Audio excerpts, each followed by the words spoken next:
CBS Studio, New York, April 1963, live broadcast. Reporter Mike Wallace leans forward with his prepared trap question.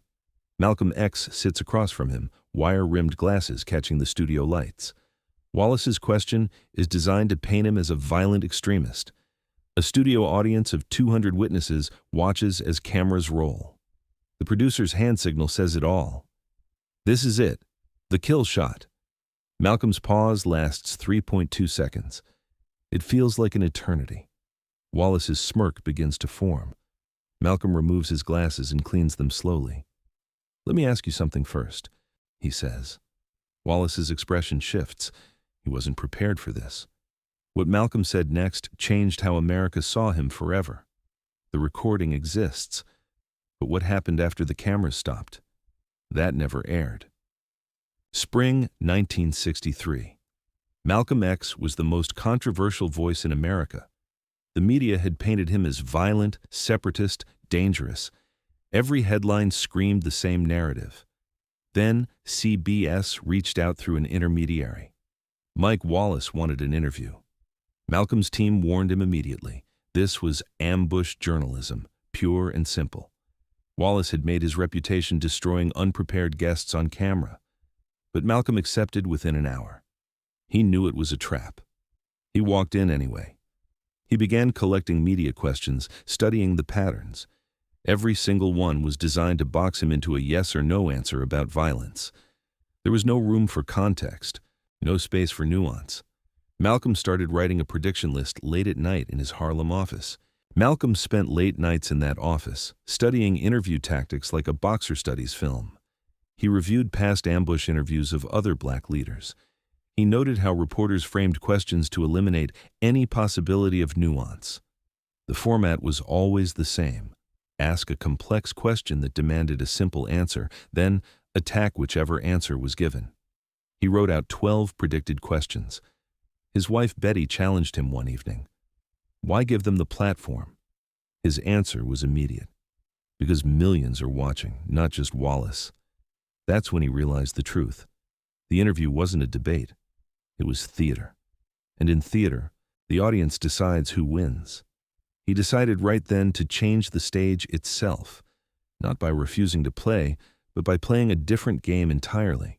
The day of the interview, the CBS studio hummed with preparation. A producer briefed Wallace explicitly. The goal was clear. Make Malcolm defend violence or back down publicly. Either outcome would work. The studio audience had been selected carefully, skeptical, even hostile demographic. Malcolm arrived early. He observed the setup, the camera angles, the lighting, the audience positioning. Everything favored Wallace. In the makeup chair, the artist leaned close and whispered a warning. "They're setting you up." Malcolm cleaned his glasses and reviewed his notes one final time. He counted the cameras and noted which angles would favor Wallace during confrontation. The show began. 8 million people were watching across America. Wallace sat with his prepared questions. Malcolm sat with his wire-rimmed glasses and something Wallace hadn't expected. A complete understanding of exactly what was about to happen. Wallace's first question came like a prosecutor's opening statement. It was carefully worded, technically a question, but really an accusation. The implication was clear. Malcolm advocated violence against white Americans. The studio audience shifted in their seats. Cameras zoomed tight on Malcolm's face, hunting for the flinch, the anger, the mistake. Malcolm paused. The pause lasted 3.2 seconds. Producers in the booth thought he was rattled. Wallace's posture began to relax slightly. Then Malcolm removed his glasses. He cleaned them with his handkerchief, slowly and deliberately. When he finally spoke, he didn't answer the question. He asked Wallace one instead. "Let me ask you something first," he said. "When you say violence, what exactly are you defining as violence?" It was a subtle shift, barely noticeable. But now Wallace had to defend his premise before Malcolm would address it. Wallace attempted his follow-up, but found himself explaining instead of interrogating. Malcolm redirected each subsequent question back to systemic context. He used Wallace's own words against the framework Wallace had constructed. The studio audience began listening differently. You could hear it in the silence, the quality of attention shifting. In the production booth, producers realized their script wasn't being followed. This wasn't going according to plan. Malcolm cited specific incidents, provided exact dates, named names. Wallace checked his notes. He hadn't prepared for this level of factual depth. He'd prepared for emotion, for anger, for defensiveness. He got documentation instead. Malcolm spoke about a police shooting in Birmingham. He mentioned the date, the officer's name, the victim's age. Wallace had no response. How do you attack someone who's reading from a coroner's report? The audience was silent now, completely focused. This wasn't the Malcolm X they'd been told to expect. 23 minutes into the interview, Wallace pivoted. He tried a new angle, the accusation of black supremacy. It was meant to be the knockout punch. Malcolm responded with a question. Define supremacy for me. Wallace stumbled. The question was too broad, too philosophical for a soundbite format. Malcolm waited. Wallace attempted a definition. Malcolm let him finish, then provided a clearer one. Then he showed, point by point, how that definition applied to the current American system. An audience member reacted audibly. The microphones caught it, a sharp intake of breath. Wallace was now trying to regain control of an interview he'd lost 15 minutes ago. He asked about the Nation of Islam's separatist philosophy. Malcolm responded with a question about American history that Wallace couldn't answer. How many of the founding fathers owned slaves? Wallace blinked. I don't know the exact. Most of them, Malcolm said. Were they supremacists? The question hung in the air. This was the twist nobody saw coming. Malcolm hadn't brought a defense. He'd brought a prosecution. 30 minutes in, Wallace was visibly uncomfortable. His tie seemed too tight.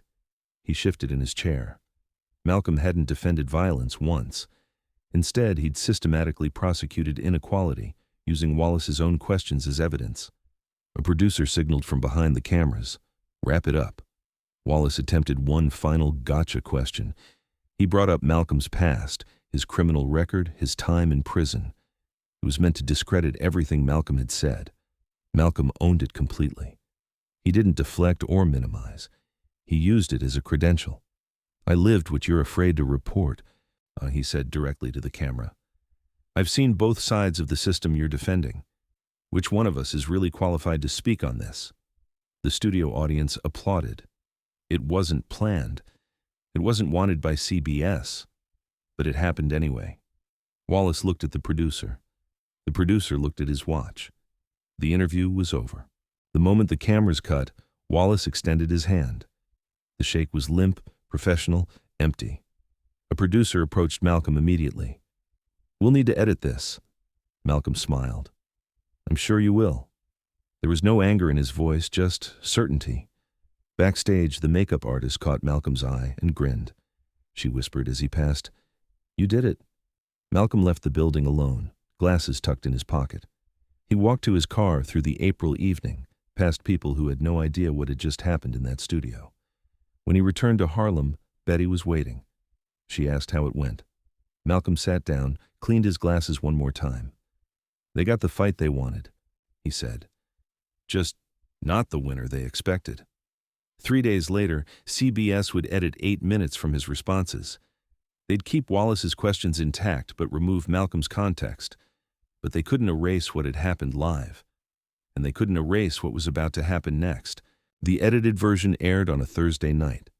8 minutes had been cut from Malcolm's responses. Wallace's questions remained intact.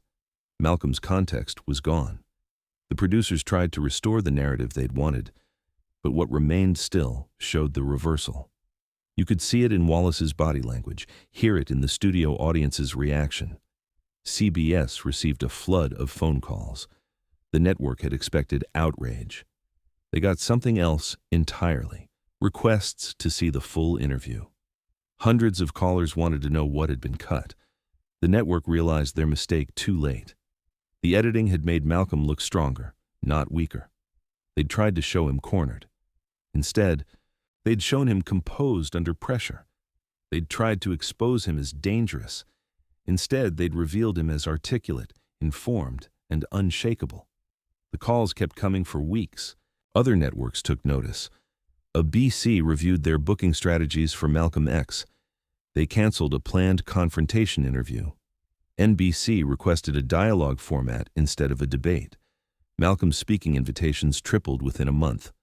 The requests came from an unexpected source, not his supporters but skeptics who had watched the Wallace interview. White college campuses began requesting him for the first time. Media outlets discovered a problem. Attacking Malcolm on camera backfired. He debated better than reporters interrogated. His preparation was deeper. His composure was unbreakable. And he had something most interview subjects lacked. He genuinely didn't care about being liked. He cared about being heard. Over the next 18 months, Malcolm used the same technique across a dozen more interviews. Accept the premise, expand the context, redirect the question. Reporters began preparing differently when they knew Malcolm was coming. Some started reading his actual speeches instead of just the headlines about them.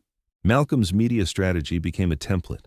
Later, civil rights leaders studied the Wallace interview specifically.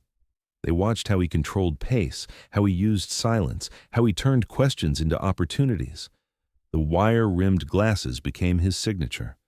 He always cleaned them before answering difficult questions. It became a signal to those who knew. He was taking his time, thinking clearly, controlling the pace. The gesture meant he wasn't rattled. He was ready. Journalists began to recognize it. Some even waited for it, knowing that whatever came next would be carefully constructed and difficult to counter.